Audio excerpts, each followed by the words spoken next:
Third sem MDC പേപ്പറായിട്ടുള്ള Kerala studies art and കൾച്ചറിലെ 1 mark and 2 mark ക്വസ്റ്റ്യൻസിൻ്റെ നമുക്കൊന്ന് നോക്കാം. പാർട്ട് 2 ആണ് ഈ വീഡിയോ.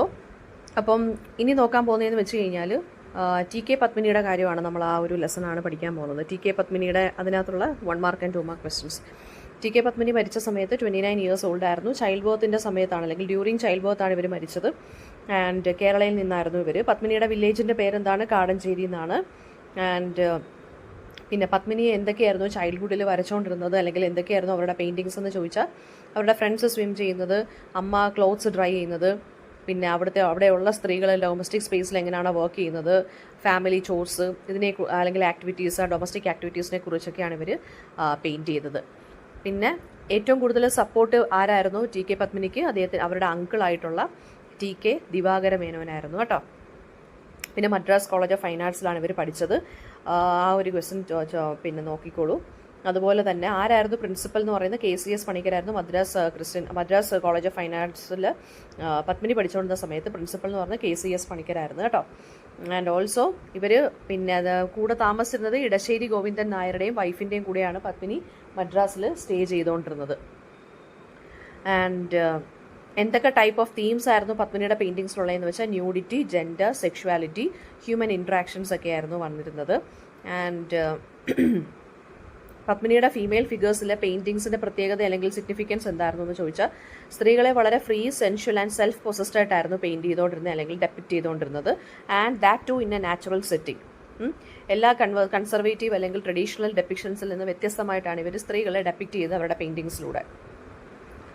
പിന്നെ എന്തൊക്കെ ചലഞ്ചസ് ആണ് TK Padmini as a woman artist in her time face ചെയ്തിട്ടുള്ളത്? ഫാമിലി റെസ്ട്രിക്ഷൻസ് ഉണ്ടായിരുന്നു, സൊസൈറ്റൽ റെസ്ട്രിക്ഷൻസ് ഉണ്ടായിരുന്നു. Especially her mother was against her painting. പിന്നെ സെക്സിസം ഫേസ് ചെയ്തു. അതുപോലെ തന്നെ ട്രഡീഷണൽ ആയിട്ടുള്ള ജെൻഡർ റോൾസിൽ കൺഫേം ആവാൻ വേണ്ടി പിന്നെന്താണ് അവരും പ്രഷറൈസ് ചെയ്തു. അതിനുവേണ്ടിയാണ് അവർ ശരിക്കും പറഞ്ഞാൽ കല്യാണം കഴിച്ചത് പോലും ഈ റെസ്ട്രിക്ഷൻസിൽ നിന്ന്. അതായത് കല്യാണം കഴിച്ചു കഴിഞ്ഞാൽ ഒരു ഫ്രീഡം കിട്ടുമെന്ന് വിചാരിച്ചിട്ട് കല്യാണം കഴിക്കാനായിട്ട് തന്നെ ഇവർ റെഡി ആയത് കേട്ടോ. മാരേജ് എന്ന് പറഞ്ഞാൽ ഇവർക്ക് ഈ ഫാമിലി റെസ്ട്രിക്ഷൻസിൽ നിന്നും രക്ഷപ്പെടാൻ വേണ്ടിയായിരുന്നു. ആൻഡ് പിന്നെ നെക്സ്റ്റ് വൺ എന്ന് പറയുന്നത് ഇടശ്ശേരി ഗോവിന്ദൻ നായരുടെ ആ ഒരു റോൾ എന്തായിരുന്നു എന്ന് ചോദിച്ചു കഴിഞ്ഞാൽ, അദ്ദേഹം TK പത്മിനിയുടെ മെൻറ്റർ ആയിരുന്നു, ഹോസ്റ്റ് ആയിരുന്നു. പൊളിറ്റിക്സിനെ കുറിച്ചും ഫിലോസഫിയെക്കുറിച്ചും ആർട്ട് ലിറ്ററേച്ചറിനെ കുറിച്ചൊക്കെ ഇവർ രണ്ടുപേരും നല്ല രീതിയിൽ ഡിസ്കഷൻ ചെയ്യുമായിരുന്നു. Because she was staying at his house. And ഈ വുമൺ ആർട്ടിസ്റ്റ് എന്നുള്ള ഈ ഒരു ടൈറ്റിലിനെ എന്തുകൊണ്ടാണ് ഓതർ ക്രിട്ടിസൈസ് ചെയ്യുന്നത്? Because woman can only B artist എന്നുള്ളത് ആ ഒരു സംഭവം ഇങ്ങനെ ഒരു ഒരു ടാഗ് പോലെ വരും. അപ്പം വുമൺ ആർട്ടിസ്റ്റ് എന്നോ അല്ലെങ്കിൽ മെയിൽ ആർട്ടിസ്റ്റ് എന്നോ എന്നുള്ള ഡിവിഷൻ വേണ്ട എന്നാണ് പറഞ്ഞിരിക്കുന്നത്. ആ ഒരു ജെൻഡർ കൈൻഡ് ഓഫ് ഡിസ്ക്രിമിനേഷൻ വേണ്ട എന്ന്. പിന്നെ അവരേത് ജോലിയാണ് ഗുഡ് സാലറി ഉണ്ടായിട്ട് പോലും റെഫ്യൂസ് ചെയ്ത് ഒരു സെയിൽസ് ഗേൾ ആയിട്ട് ആർട്ട് ഗാലറിയിൽ വർക്ക് ചെയ്തു. അപ്പോൾ അവരെന്തുകൊണ്ടാണ് റിജക്റ്റ് ചെയ്ത ജോലി എന്ന് ചോദിച്ചു കഴിഞ്ഞാലും, അവർക്ക് അവിടെ കാണാൻ വരുന്നത്, അതായത് ആർട്ടിനെ ആർട്ടിസ്റ്റായിട്ട് ആർട്ട് ഈ ആർട്ട് ഗാലറീസിൽ എന്ന് പറയുമ്പം എപ്പോഴും ആർട്ടിസ്റ്റുകൾ തന്നെ വരണമെന്നില്ല. ചുമ്മാ ടൈം പാസിന് വേണമെങ്കിൽ ആളുകൾ വന്ന് നോക്കിയിട്ട് പോകും. സോ സെയിൽസ് ഗേളിൻ്റെ ജോലി എന്ന് വെച്ചാൽ ഇവരെയൊക്കെ നോക്കി ചിരിക്കുക, അല്ലെങ്കിൽ ഇവരുടെ അടുത്ത് കാര്യങ്ങൾ പറയുക എന്നൊക്കെ ഉള്ളത്. പെയിൻറ്റിങ്സിനെ കുറിച്ച് വല്ല ചോദിച്ചു കഴിഞ്ഞാൽ എക്സ്പ്ലെയിൻ ചെയ്യുക, പെയിൻറ്റിങ്സ് വിൽക്കുക എന്നൊക്കെ ഉള്ളതാണ് ഇവരുടെ ജോലി എന്ന് പറയുന്നത്. പക്ഷേ അവർ പറഞ്ഞതെന്ന് വെച്ച് കഴിഞ്ഞാൽ അവർക്ക് ഇങ്ങനെയുള്ള ട്രൂ ആയിട്ടുള്ള ആർട്ടിസ്റ്റുകളെ മാത്രമേ അവർക്ക് ഇഷ്ടമുള്ളൂ. അവർക്കും അങ്ങനെ തന്നെ സീരിയസ് ആയിട്ടുള്ള ആർട്ടിസ്റ്റ് എന്ന് അറിയപ്പെടാനാണ് ആഗ്രഹമൊന്നും. And she doesn't want to please idlers, അല്ലെങ്കിൽ വളരെ ലേസി ആയിട്ട് വന്ന് ഇങ്ങനെ പോകുന്ന ആളുകളെയും, അതുപോലെ തന്നെ അവരുടെ ഐഡൻറ്റിറ്റി ആസ് എൻ ആർട്ടിസ്റ്റ് അവർക്ക് കോംപ്രമൈസ് ചെയ്യേണ്ട എന്നും പറഞ്ഞു. And second letter to the അങ്കിളിന് TK ദിവാകര മേനോന് അതേപോലെ ഒരു ലെറ്റർ അയച്ചായിരുന്നു, സെക്കൻഡ് ലെറ്റർ. അതിനകത്ത് അവർ വളരെ ഡിസ്ഹാർട്ടനിങ് ആയിട്ടൊരു കാര്യം പറയുന്നുണ്ട്. അപ്പോൾ അതെന്തായിരുന്നു എന്ന് ചോദിച്ചു കഴിഞ്ഞാൽ, സ്ത്രീയായിട്ട് ജനിച്ചതായിരുന്നു എൻ്റെ ലൈഫിലെ ഏറ്റവും വലിയ ഡിസഡ്വാൻറ്റേജ്. അതായിരുന്നു അതിനകത്ത് ആ ഒരു sentence. I now realise the disadvantage of being bone A woman. Padmini കല്യാണം കഴിച്ചത് K ദാമോദരനെയാണ്. ആൻഡ് പത്മിനിയുടെ ഡെത്ത് എങ്ങനെയായിരുന്നു ന്യൂസ് പേപ്പറിൽ റെഫർ ചെയ്തത്? ആസ് ദാമോദരൻസ് വൈഫ് എന്നായിരുന്നു കേട്ടോ.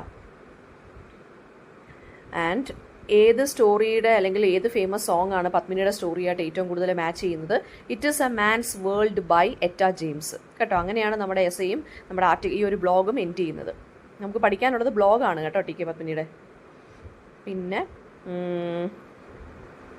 അമ്മയുടെ റോൾ എന്തായിരുന്നു എന്ന് ചോദിച്ചു കഴിഞ്ഞാൽ, അമ്മ ഇവരുടെ ആർട്ട് കരിയറിനെ ഡിസപ്രൂവ് ചെയ്തിരുന്നു.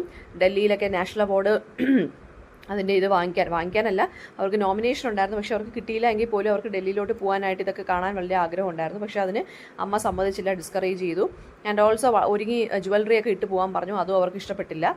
അപ്പോൾ അതൊക്കെ അങ്ങനത്തുള്ള കാര്യങ്ങളൊക്കെ പറയുക. പിന്നെ പത്മിനിയുടെ ആഫ്റ്റർ ഡെത്ത് പോലും TK ദാമോദരൻ്റെ വൈഫ് മരിച്ചു എന്നാണ് ന്യൂസ് പേപ്പറിൽ വന്നത്. സോ അതെന്താണ് ആ ഒരു റിഫ്ലക്ഷൻ, അതെന്താണ് കാണിക്കുന്നത്? അപ്പോൾ സൊസൈറ്റി എന്ന് പറയുന്നത് ഇയാളെ, TK പത്മിനിയെ ദാമോദരൻ്റെ വൈഫായിട്ട് മാത്രമേ റിമെമ്പർ ചെയ്യുന്നുള്ളൂ, and not as an independent artist. അതും അവിടെയും എന്താണ് കാണിക്കുന്നത്? ആ ഒരു ജെൻഡർ ബയാസ് ആണ് കാണിക്കുന്നത്. സ്ത്രീകളുടെ കോൺട്രിബ്യൂഷൻസ് ആർട്ട് വേൾഡിൽ ഉണ്ടെങ്കിലും പക്ഷെ അതെല്ലാം ഇറേസ്ഡ് ആയി പോയി പെട്ടെന്ന് ആ വാർത്തയിൽ. പിന്നെ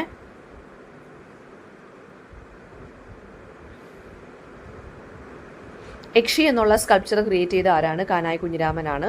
യക്ഷി എന്നുള്ള സ്കൾപ്ചർ ലൊക്കേറ്റ് ചെയ്തിരിക്കുന്നത് മലമ്പുഴ ഗാർഡൻസ് പാലക്കാടാണ്. 1969 ഇൻസ്റ്റാൾ ചെയ്തു. കോൺക്രീറ്റ് മെറ്റീരിയലാണ് യൂസ് ചെയ്തത്. അബൌട്ട് 30 ഫീറ്റ് അല്ലെങ്കിൽ 9 മീറ്ററിലാണ് ഇത് ചെയ്തിരിക്കുന്നത് കേട്ടോ. യക്ഷി എന്ന് പറയുന്നത് എന്താണ്? ഒരു സെലസ്റ്റിയൽ ഫീമെയിൽ സ്പിരിറ്റ് ആണ് ഫ്രം ഇന്ത്യൻ മിത്തോളജി.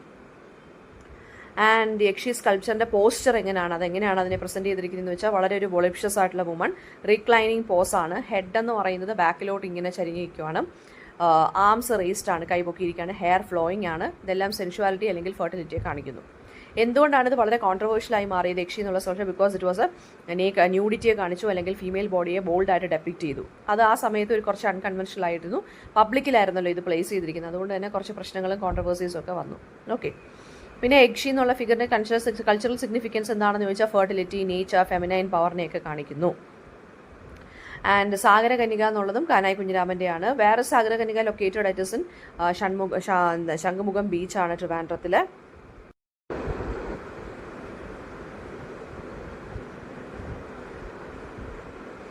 ആൻഡ് സാഗരകനികയുടെ പിന്നെന്താ പറയുക, മെറ്റീരിയലും കോൺക്രീറ്റ് തന്നെയാണ് കേട്ടോ. 35 മീറ്റേഴ്സ് ആണുള്ളത്. 1992 ആണ് പറഞ്ഞ ശംഖുമുഖം ബീച്ചിൽ ഇത് പ്ലേസ് ചെയ്തത്. സാഗരകനിക എന്ന് വെച്ച് കഴിഞ്ഞാൽ എന്താണ്? സീ മെയ്ഡൻ അല്ലെങ്കിൽ mermaid. Okay. And father of modern sculpture in Kerala എന്നറിയപ്പെടുന്നതും കാനായി കുഞ്ഞിരാമൻ തന്നെയാണ്. സാഗരകന്യകയുടെ പോസ്റ്റർ എന്ന് വെച്ചാൽ അതും ഒരു റിക്ലൈനിങ് മെർമെയ്ഡാണ്. കാമായിട്ടുള്ളൊരു എക്സ്പ്രഷനും പിന്നെന്താണ് സീയും സ്കൈയും ഒക്കെ ബ്ലെൻഡ് ചെയ്തിട്ടുള്ളൊരു ബാക്ക്ഗ്രൗണ്ടുമാണ് ഇവർക്ക് ഇതിന് ഉള്ളത്. എന്തുകൊണ്ടാണ് സാഗരകന്യക വളരെ കൾച്ചറലി സിഗ്നിഫിക്കൻ്റ് ആവുന്നതെന്ന് വെച്ചാൽ Kerala's connection with the sea. Okay. പിന്നെ സാഗരകന്യകയും ഇനിഷ്യലി കോൺട്രവേഴ്ഷ്യൽ ആയിരുന്നു, ബിക്കോസ് അതും ഒരു സെമി ന്യൂഡ് ഫീമെയിൽ ഫിഗർ ആണ് കേട്ടോ. അതും പബ്ലിക് സ്പേസിൽ വെച്ചേക്കുന്നതുകൊണ്ട് ആ സമയത്ത് വളരെ അൺകൺവെൻഷണൽ ആയിരുന്നു. പിന്നെ മുക്കോല പെരുമാളാണ് കാനായി കുഞ്ഞിരാമൻ്റെ. മുക്കോല പെരുമാൾ GCDA ഓഫീസിൻ്റെ ഫ്രണ്ടിൽ കൊച്ചിയിലാണ് ഇത് വെച്ചിരിക്കുന്നത്. അപ്പോൾ മുക്കോല പെരുമാളിന് വെച്ചാൽ ഒരു പബ്ലിക് അല്ലെങ്കിൽ എൻവയോൺമെൻറ്റൽ സ്കൾപ്ചറാണത്. GCDA എന്ന് വെച്ചാൽ എന്താണ്? ഗ്രേറ്റർ കൊച്ചിൻ ഡെവലപ്മെൻറ്റ് അതോറിറ്റി എന്നാണ് കേട്ടോ. GCDA ഓഫീസിൻ്റെ ഫ്രണ്ടിലാണ് വെച്ചിരിക്കുന്നത്. മുക്കോല പെരുമാളിൻ്റെ സിഗ്നിഫിക്കൻസ് എന്ന് വെച്ച് കഴിഞ്ഞാൽ കാനായുടെ ഏർലി മേജർ എൻവയോൺമെൻറ്റൽ സ്കൾപ്ചറാണ്. പബ്ലിക് സ്പേസിൽ എക്സ്പെരിമെൻ്റ് ചെയ്തിട്ടുള്ള ഒരു സ്കൾപ്ചറാണ് അത്. പിന്നെന്താ പറയുക, അപ്പോൾ എല്ലാവർക്കും ആക്സസിബിൾ ആണല്ലോ, എല്ലാവർക്കും തൊടാം, എല്ലാവർക്കും അതിനെക്കുറിച്ച് ഇൻട്രാക്ട് ചെയ്യാം, അങ്ങനെയുള്ള ഒരെണ്ണമാണ്. എന്താണ് എൻവയോൺമെൻറ്റൽ സ്കൾപ്ചർ എന്ന് വെച്ച് കഴിഞ്ഞാൽ ഈ ആർട്ട് വർക്ക്സ് സറൗണ്ടിങ്സിൻ്റെ അല്ലെങ്കിൽ ഔട്ട്ഡോർസിൻ്റെ അല്ലെങ്കിൽ ലാൻഡ്സ്കേപ്പിൻ്റെയോ സ്പേസിൻ്റെയോ ഒക്കെ ഭാഗമായിട്ട് മാറ്റുന്ന സ്കൾപ്ചറിനെയാണ് എൻവയോൺമെൻറ്റൽ സ്കൾപ്ചർ എന്ന് പറയുന്നത്.